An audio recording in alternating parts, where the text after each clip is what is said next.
Hi guys, ഇന്ന് നമ്മൾ ഞങ്ങളുടെ പെറ്റ്സിനെ കാണിക്കാൻ പോവാണ്. ഇതാണ് റോക്കി, നമ്മുടെ പെറ്റ് ഡോഗ്. നല്ല പാവമാണ്, പക്ഷെ കടിച്ചു. Bye bye Rocky. ഇനി നമ്മളുടെ സർപ്രൈസിന് പോവാം. ഇതാ നമ്മൾ നടന്നു പോകുമ്പോൾ റിയ എന്തൊക്കെയോ പറയുന്നുണ്ട്. ഇതാ നമ്മളുടെ കൊച്ചു കൃഷികൾ. ഇതാ നമ്മളുടെ കോഴികൾ. കൊത്തി അത്രേ ഉള്ളൂ. ഇനി മുട്ട ഇട്ടിട്ടുണ്ടോ എന്ന് നോക്കട്ടെ. ഇവിടെ മുട്ടയില്ല, പക്ഷെ കഴിക്കണമെന്നുണ്ട്. നീ അമ്മച്ചി അടിച്ച് ചോദിക്കാൻ വല്ലതും ഉണ്ടോ എന്ന്.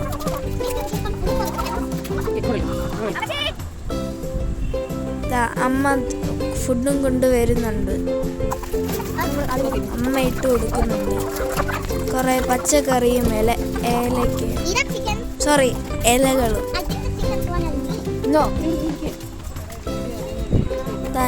ഞമ്മ പെട്ടെന്ന് ഇപ്പം കഴിച്ചു തീർക്കും.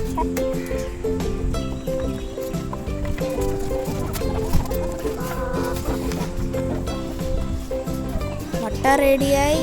നമ്മൾ എടുക്കുന്നു. രണ്ട് ടൈം നമ്മുടെ മുട്ട വന്നല്ലോ. അങ്ങനെ നമ്മൾ പോകുന്നു.